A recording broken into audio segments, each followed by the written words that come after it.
All right, if you find yourself saying, but no one ever taught me, I never had it modeled to me. If you find yourself dipping into blame with your parents, but my mother did XYZ, this video is for you. You cannot deny or refute law of attraction, which boils down to what you think you get. But no one ever modeled.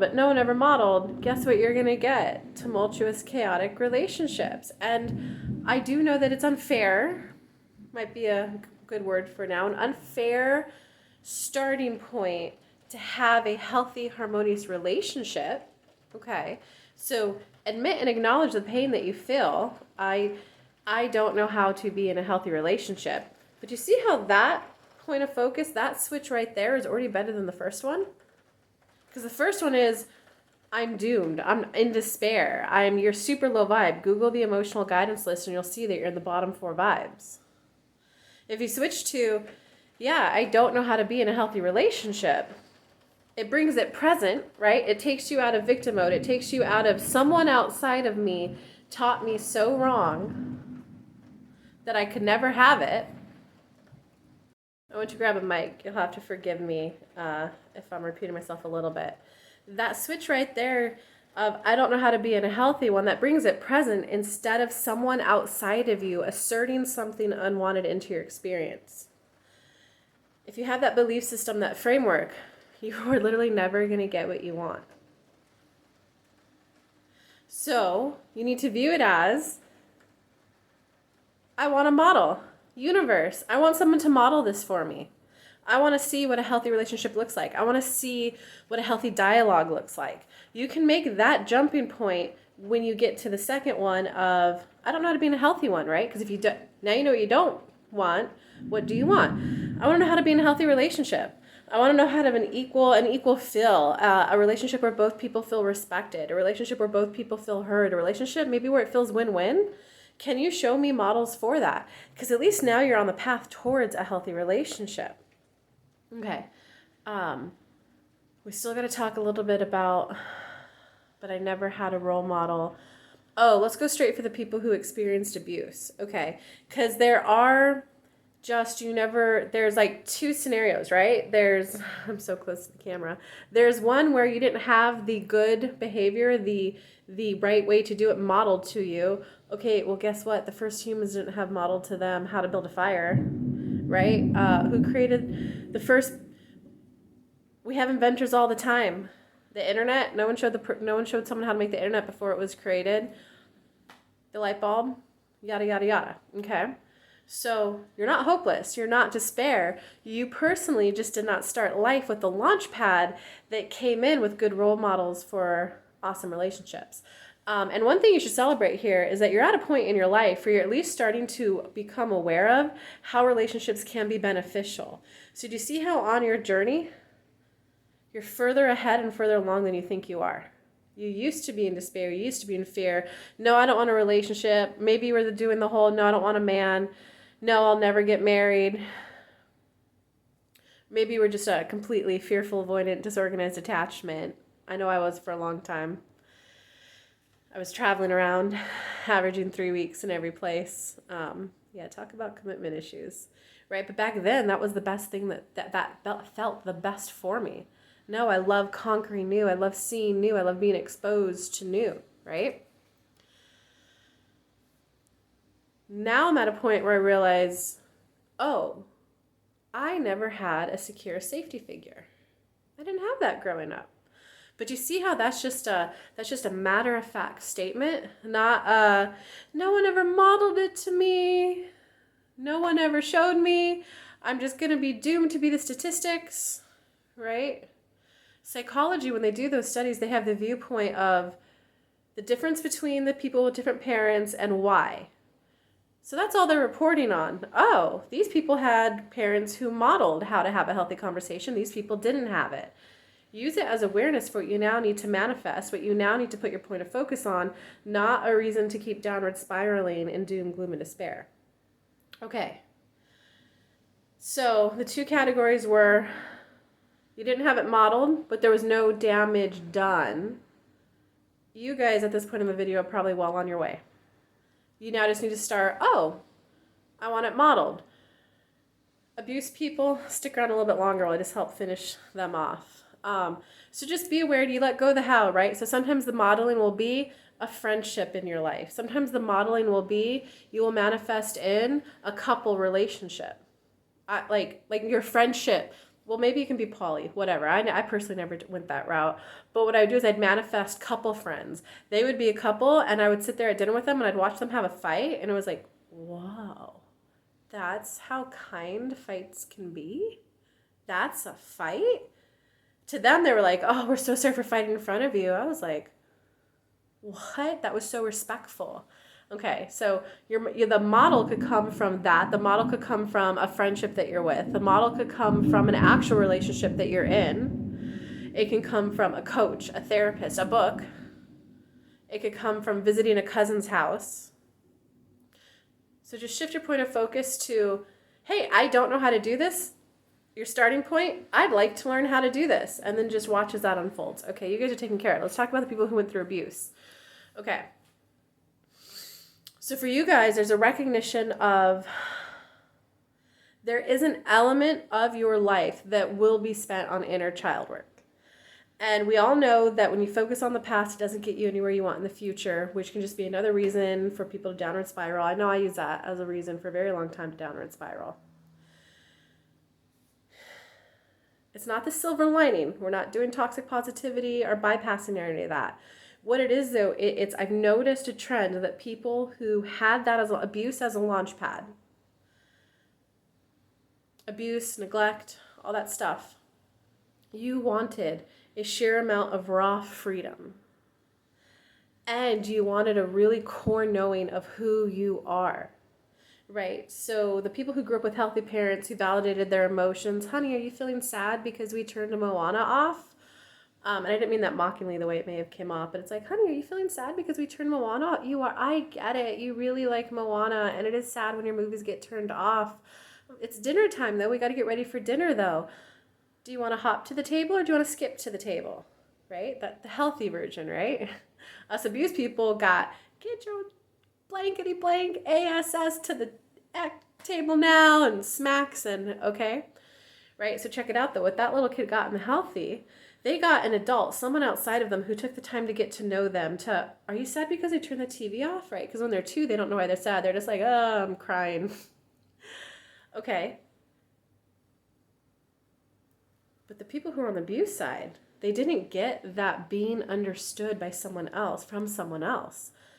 You're going to spend a chunk of your time on the inner child work, on visiting back old memories and talking to your own little kid of like, oh, were you upset because of this?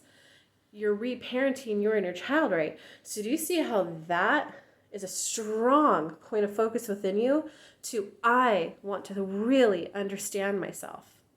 Because one thing I can tell you, one difference I can tell you between the people who had the healthy parents versus the people who had an abusive childhood, their life does have like an easier start off. I don't want to say easier. It has more of a flow. It has more harmony. It has more peace. It has more calm. It has more comfort in their life so that they're not living in fight or flight. So they do kind of tend to have a smoother path to like relationship success and financial success, okay? Someone who's went through abuse and had to unwire all those wires in their brain. This thing that I thought was good was actually bad. That person's confidence is unshakable. That person, by the time they go, wow, this is me. Love for them is an experience shared. Not I need to run home and tell my buddy this, right? Because people who grew up with 2 people who had healthy parents are like, they match up with someone else who had that healthy upbringing. And so both people are like, oh, are you feeling sad because like work, blah, blah, blah? Yeah, babe. Oh, thanks for hearing me out and understanding me. Yeah, babe, I love you. And they're hugging, okay? There's like a greater need for that. People who had abuse and unwired that shit on their own. It's like I want to share this. Well, after you get to a certain point of your healing, you'll be at, I want to share this success with someone. If you're watching this video, you're very likely at that point or at the precipice of that breakthrough for that point. And you're not going to be emotionally distraught if they're unable to be there for you that one time. It will just be you'll go within and go, okay, I see why this is such a big deal for me because I know me. Okay. And this is where that moment, where you're at that tipping point, and you just realize, I do know me. I know myself far better than that person ever will. They need someone to sit there, and you're probably going to have a cynical kind of view. So that's why I'm wording this the way I'm wording it. Relationships and love isn't this cynical though, guys. It's going to be they need someone to sit there and play the guessing game with them on their emotions. But I know how I feel. I know what I need. Okay. When you still have that moment where you realize, even though I know how I feel, and I know why this is such a big deal, I know how to be happy for me. My happiness is emanating from the inside out. You're starting to feel that self-love, unconditional love for yourself.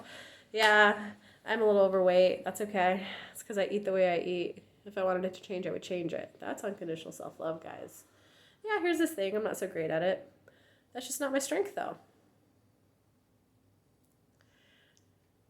Your epiphany will be, it's just more fun when there's someone to share this with. It is just more fun when there's someone to share this with. That movie, I think it was called Into the Wild, with that boy who just took off to the wild and lived in a van. At the end, when he was on his deathbed out there because he ate a poisonous plant, his last words that he actually took the time and energy to write were, "Happiness only real when shared." And that's true, and here's why. I know that a lot of the self-help industry, you got to be happy on your own, you got to be happy on your own. So people who grew up in super healthy environments, right, they kind of legit only know how to be happy when there's someone else involved who's healthy. Not a lot of the population's healthy. It can surprise me that when I have someone who went through abuse in front of me versus someone who's extremely healthy, sometimes a person who had a very healthy upbringing, they will need to be listened to for hours about something that for people who went through abuse, we're like, it wasn't that big of a deal, right? Because we went through tougher shit in our childhood. They'll be just going on and on, yeah, but that car hit that other car even though no one was hurt. They're like, that was traumatic. That's because they had a very safe childhood. Their parents didn't let them go out and play. They were validated fuck. They need someone else to sit there and validate it. Whereas people who went through abuse and we've learned to validate ourselves, identify our own emotions, and simply validation is just, this is how I feel, and I understand why I feel that way, and it's okay for me to feel that way. Anyone in my shoes would feel that way. So since we know oh man, that sucks, that's a bummer, that kind of got my heartbeat rating, it was a little scary, it kind of made me realize how fragile life is. Wow, it really let me know that I want a strong sense of appreciation for life going forward after this. Right, with the people who are healthy, they'll be like, oh my God, it just came out of nowhere. And then us, other people are like, are you saying you're recognizing that life is fragile? Oh my God, yes, right? Okay, so there's just pros and cons to both. So the people who went through abuse, when you've done enough of the inner child work, EFT work, EMBDR, to unwire, and all it is, what it roots down to is this is good, this is bad. Childhood abuse makes it go like this. So you think when something, oh, he's yelling at me, that means he loves me. And then 2 years later, you're like, I can't keep dating this narcissist, You have to unwire and reframe what is good, what is bad. Once you do that, though, you're unshakable. So to wrap this video up, just recognize that you had a strong desire that when you came down on earth to really know yourself and to have a strong footing on this planet. And that love to you is not someone who's going to be there for you all the time and listen to you about your day every single day. Love for the people who have gone through that is more in a shared experience. Right, when I was doing my travel days, my lone wolf days, where I was averaging 3 weeks, I did it for a little over 2 years. We're just every 3 weeks I was in a new city. It was great. Those are stories. Those aren't memories. That's what love is. Love is a shared experience. Love is that I choose to focus on you with positive intent, right? So this video is actual love. Like, I'm choosing to focus on you guys who are going to watch this video with a positive intent to help you unwind your past and to reorient and focus on words, thoughts, and belief systems that will help you get in what you want, right? So love is positive intent. I choose to focus on you with positive intent, whether that be actions, listening, just being there verbally, positive intent. So that's how you unwire the good, like, oh, this bad thing, I have it wired as good. It's just like, wait, did the person focus on me, choose to focus on me with positive intent? If that answer is a no, that's not love. Okay, so you have two people who are choosing to focus. I'm choosing to spend my time on you. And then you go have an experience together and you share an experience, whether that be going to dinner, whether that be a 3-day weekend getaway, whether that be a sports team you grow, whether that be buying a rental and rebuilding it. Right? The people who didn't go through child abuse are just going to be in this like kind of bliss state. They're not going to fully feel the real value of that love, of that someone chose to focus on me and have that raw appreciation for understanding the value of that. They're just in this, yeah, duh, of course my honey and I did this. Of course my sweetie and did this. Sweetie, I want to do this. Okay, babe, I'll go with you. So, yeah, can it be unfair that they had a default starting point of knowing of that? Yes, but I hope you can see how they're not going to have that deep, raw appreciation for true love. They'll be like, I appreciate my honey. He bought me this dress. I appreciate my honey. We did this thing together. But to that core, deep knowing of this person chose to focus on me and do X, Y, Z with me. All right, I hope that helps you guys. Leave me some comments on the videos down below. Ask me questions. I'll make follow-up videos. Make sure to check out my website. I have workshops going all the time. At the time of making this video, I happen to have a free one coming up July 9th. I just want to be there for you guys all day, get everyone in the flow. So check that out if you want. Comments, thumbs ups. I want to know what videos you want me to make for you guys, so leave some comments. Love you guys. Bye.